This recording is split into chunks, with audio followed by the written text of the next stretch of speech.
अखंडमंडलाकारं व्याप्तं येन चराचरं तत्पदं दर्शितं येन तस्मै श्री गुरुवे नमः। अज्ञानान्धस्य लोकस्य ज्ञानाञ्जनशलाकया चक्षुरुन्मीलितं येन तस्मै श्री गुरुवे नमः।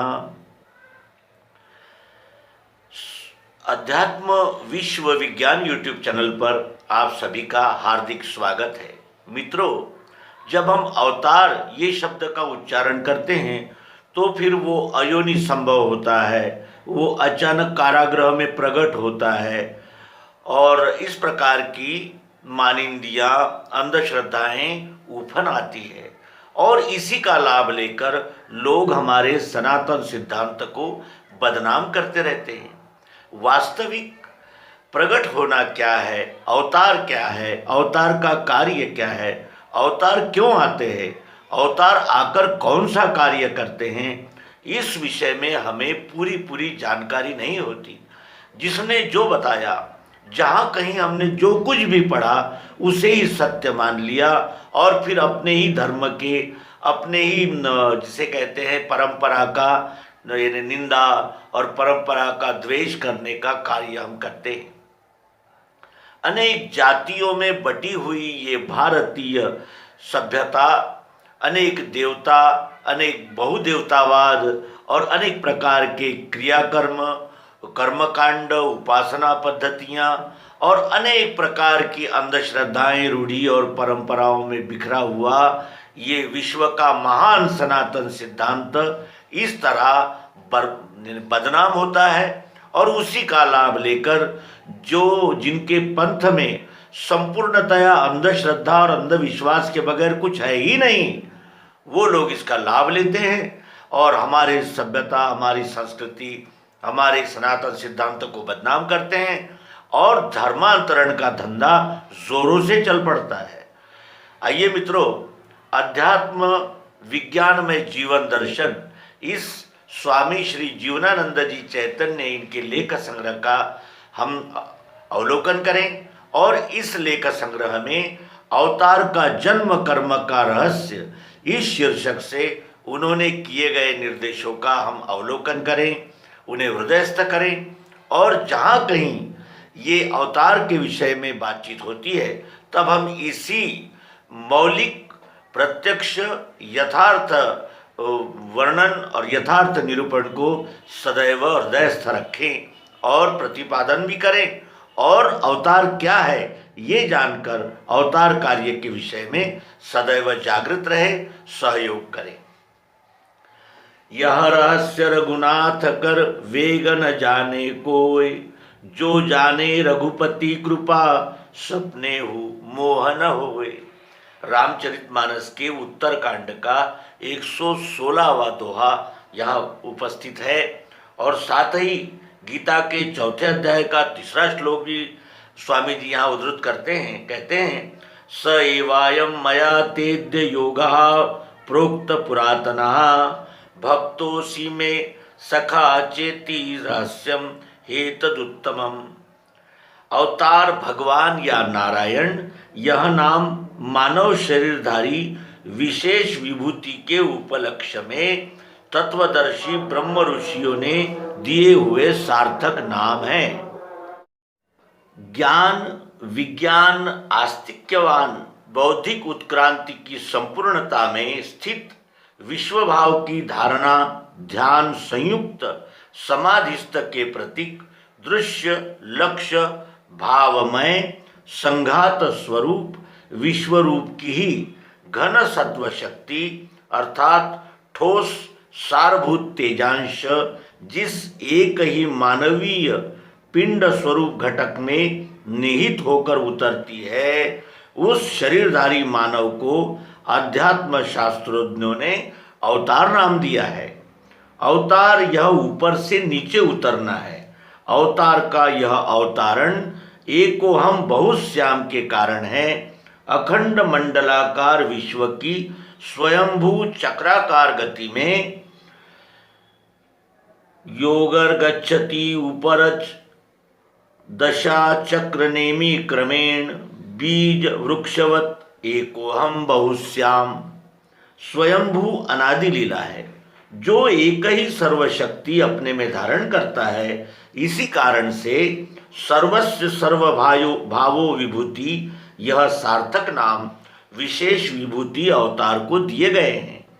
अपने वर्तमान समय में संपूर्ण विश्व की मानवता में जिस शरीरधारी मानव विशेष में सर्वाधिक शक्ति, प्रभाव और ऐश्वर्य, स्वयंभू स्वयं सिद्ध सर्व प्रकाशक धारणा शक्ति रहती है, इसका कारण वह अपने स्वयं ही निज पद संभवामी युगे युगे सुस्पष्ट उद्घोषित करता है। यह परम सिद्धि प्राप्त पुरुष विशेष स्वकर्म की दिशा बतलाकर अपने भक्तों को संसिद्धि और सिद्धि रूपी परम सुख शांति प्रदान करता है। इसी कारण से भगधारे भगवान है, भगदाता अवतार कहा गया है। परम सुख शांति प्राप्त हो जाना यही सिद्धि संसिद्धि का यथार्थ लक्ष्यार्थ है। अन्य कल्पना सिद्धि का अनर्थ ही करना है। अवतार परब्रह्म से नहीं होता और न पुरुषोत्तम अर्थात परमेश्वर परमात्मा पद से ही। पहले में आना जाना एवं उतरना चढ़ना नहीं है, और दूसरा सर्वरूप ओतप्रोत अंतर्बाह्य ठोस परिपूर्ण है। अक्षर भाव अर्थात ईश्वर का गर्भ बीज अक्षर महत ब्रह्म योनि में पड़ते ही भूत मात्र व्यक्त होते हैं। यह गीता का 14वें अध्याय का 3रा श्लोक देखना चाहिए। भूत मात्र की उत्तरोत्तर उत्क्रांति चारों खाने की 84 योनियों में से मानव शरीर में आकर पूर्ण होती है। इनसे भी जिनमें अक्षर भाव ईश्वर तेजांश अधिकता से रहता है, शुद्ध दैवी भाव प्रधान पुरुष अनेक जन्म ज्ञान विज्ञान में धारण करते हुए अवतार पद पर प्रतिष्ठा प्राप्त कर लेते हैं। जिनमें क्षर महत ब्रह्म योनि का बल शक्ति अधिकता रहती है, वे गुण प्रधान सामान्य विभूति रहने से एकस्यानो भावो अनेको विभूति, इनमें भी मानव समूह पर प्रभाव डालकर चलाने की परोक्ष ज्ञानपूर्ण शक्ति रहती है। मत पंथ संप्रदाय रूप गुट पार्टी इन्हीं परोक्ष ज्ञानवान सामान्य विभूतियों से निर्माण होकर मानव जगत में विनाशकारी कलह का सामूहिक अति दारुण दृश्य दिखने लगता है। यही धर्मग्लानि का समय कहा गया है। पूर्व में कहा गया है कि जिन प्रधान गुण सामान्य विभूतियों में क्षर प्रकृति का बल शक्ति अधिक रहता है, उनमें भी दैवी आसुरी भाववान 2 प्रकार के भेद रहते हैं। दैवी भाववान अवतार पद की ओर जाते हैं एवं अवतारी पुरुष अपरोक्ष सिद्धांत मंडन समर्थन में सहयोगी होते हैं। तो आसुरी शक्ति प्रधान विरोधी भाव धारण कर अपना अलग समूह बल बढ़ाते रहते हैं और व्यष्टि सुखभोग शक्ति के रोचक भयानक रूढ़वाद अंधविश्वास के कर्म को फैलाते मत पंथ बढ़ाने का कारण होते हैं।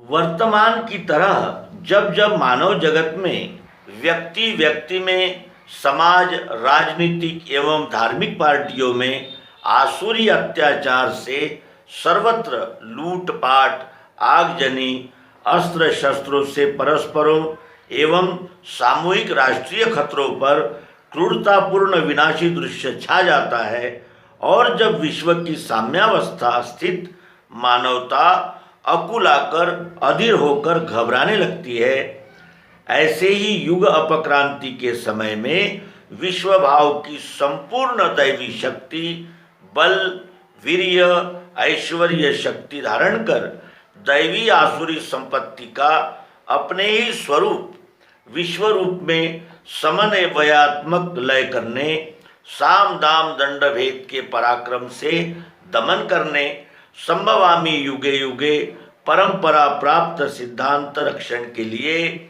विशुद्ध दैवी विश्व भाव स्थित मानव शरीरधारी रामः शस्त्र भूतामहम वृष्णिनाम वासुदेवोस्मि। यह गीता के 10वें अध्याय का 31 से 37वें श्लोक में विशेष विभूति का आविर्भाव होता है। युग धर्मे परावृत्ते काले च शीतले प्रभु कर्तुम धर्म व्यवस्थानम जायते मानुषेश विहि।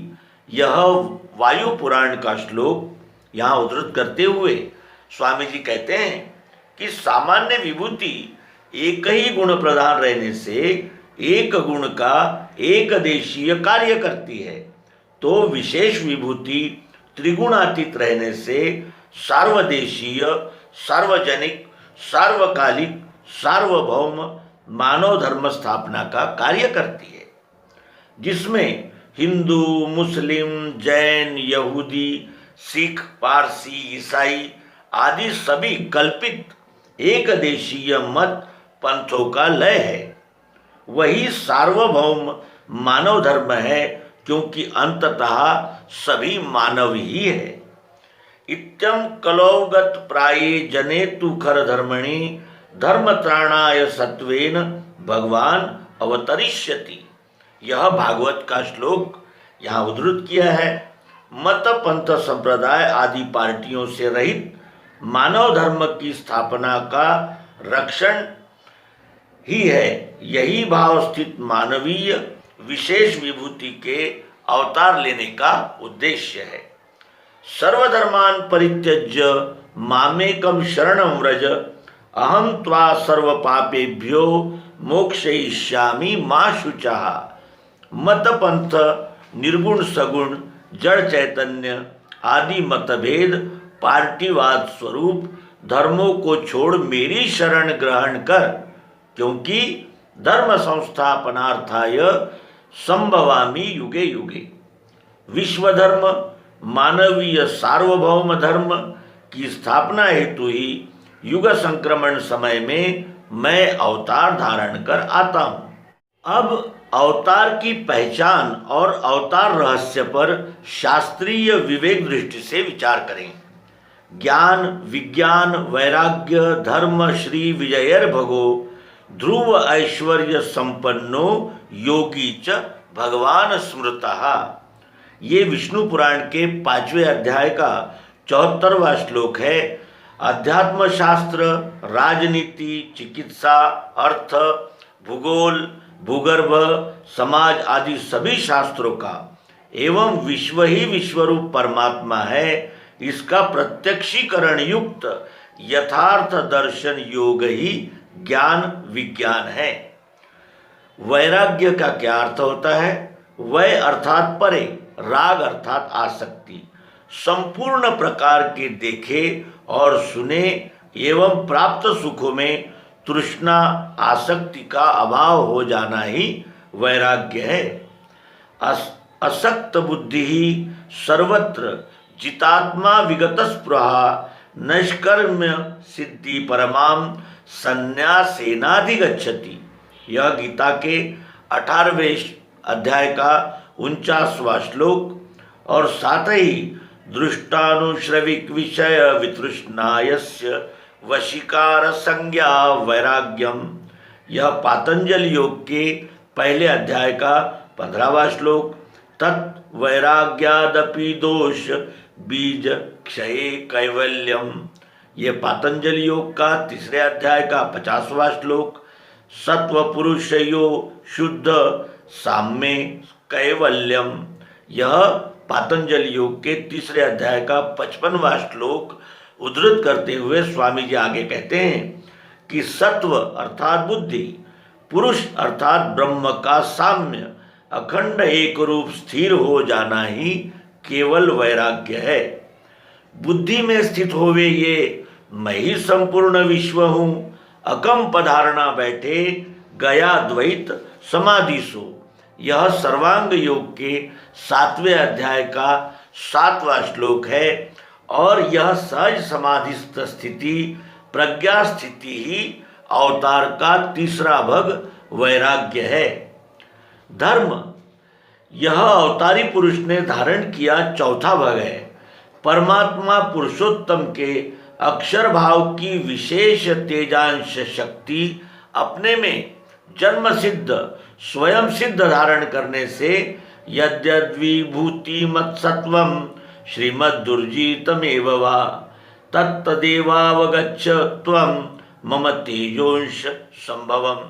यह गीता के 10वें अध्याय का 41वां श्लोक उद्धृत करते हुए कहते हैं कि यही विशेष तेजांश शक्ति धारण करने और ज्ञान विज्ञान की पारमिष्टि भाव आस्तिक्यता से मत पंथ संप्रदाय रहित सर्वमत पंथों को अपने विश्व धर्म में समन्वयात्मक समावेश में लय करने की शक्ति रखने से इस पुरुष विशेष को नारायण भी कहा है।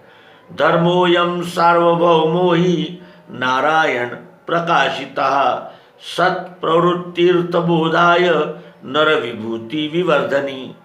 यह नर नारायण में आया हुआ श्लोक यहाँ उद्धृत करते हुए स्वामी जी कहते हैं कि इसी कारण अवतार पदारूढ़ स्थितिवान विशेष विभूति रामचंद्र जी व श्री कृष्ण जी तुल्य मत पंथ संप्रदाय खंड स्वरूप मानव कल्पना निर्मित धर्मों का त्याग करने के लिए सर्वधर्मान परित्यज्य मामेकं शरणं व्रज अहम त्वा सर्व पापेभ्यो मोक्षयिष्यामि मा शुचः।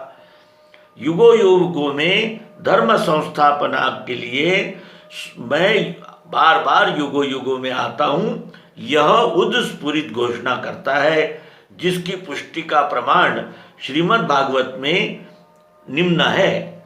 देवद्विषां निगम वर्त्मनि निष्ठितानां पूर्भिर्मयेन विहिताभिर्दृश्य तुर्भि लोकान् घ्रतां मति विमोह प्रति मति प्रलोभम पेशम विधाय बहुभाष्यत औपधर्मम।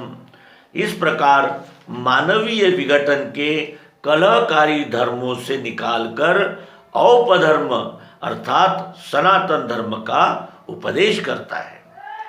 श्री कायिक वाचिक मानसिक बौद्धिक विकास की संपूर्णता में स्थित हो विश्व धर्म स्थापना के दिव्य कर्म करने के आचरण के तप बल को श्री कहते हैं। यह अवतार का 5वां भाग है। आचरणहीन होने से रावण दुर्योधन कंस आदि को श्री शब्द से शोभित नहीं किया गया है। विजय सत्यम वध धर्मम चर के विरोधी आसुरी राक्षसी आतताई व्यक्तियों को ज्ञान विज्ञान पूर्ण सत उपदेश देने पर भी जब नहीं मानते तब यथा समय यथा परिस्थिति शस्त्र एवं शास्त्र बल का प्रयोग करके विजय प्राप्त कर धर्म स्थापना करता है। परित्राणाय साधूनां विनाशाय च दुष्कृतां धर्म संस्थापनार्थाय संभवामि युगे युगे। यह अवतार का 6वां भाग है। यह 6वां भाग सामान्य विभूति और संतों में न रहने से वे विरोधी पर विजय नहीं पा सकते। संत केवल निवेदन ही करते हैं। भगवान पदारूढ़ परम पुरुष को अपरोक्ष ज्ञानी समकक्ष दैवी भाव स्थित विभूतियां ही पहचान सकती है। आसुरी परोक्ष ज्ञानी मत पंथाभिमानी विभूतियां विरोध ही करती है। इस कारण से अवजानन्ति मा मूढ़ा मानुषी तनुमाश्रितम महात्मानस्तु माम पार्थ दैवीं प्रकृतिमाश्रिता भजन्त्यन्य मनसो ज्ञात्वा भूतादिमव्ययम्। इस प्रकार श्रीमद् भगवद गीता में उच्चार किया गया है। और पूर्व में जब कहा गया है कि ऊपर से नीचे जो आते हैं आखिरी सीमा तक उतरना ही अवतरण या अवतार है। जैसे राजा शत्रु से मुकाबला कर दमन करने के लिए अपने सिंहासन से उतरकर युद्ध क्षेत्र में संपूर्ण बल शक्ति पराक्रम से चढ़ाई करता है, उसी प्रकार जैसे राजा संपूर्ण राज्य क्षेत्र को अपने में और अपने को संपूर्ण राज्य क्षेत्र में प्रत्यक्षीकरण द्वारा जानता, देखता और तद्रूपता की स्थिति रखता है, वैसे ही अवतार विश्वरूप की विशेष विभूति होने से विश्वपति, विश्वेश्वर, विश्वभाव में स्थित होने से अहम सर्वम और सर्व अहम वासुदेव सर्वम इति स महात्मा सुदुर्लभः।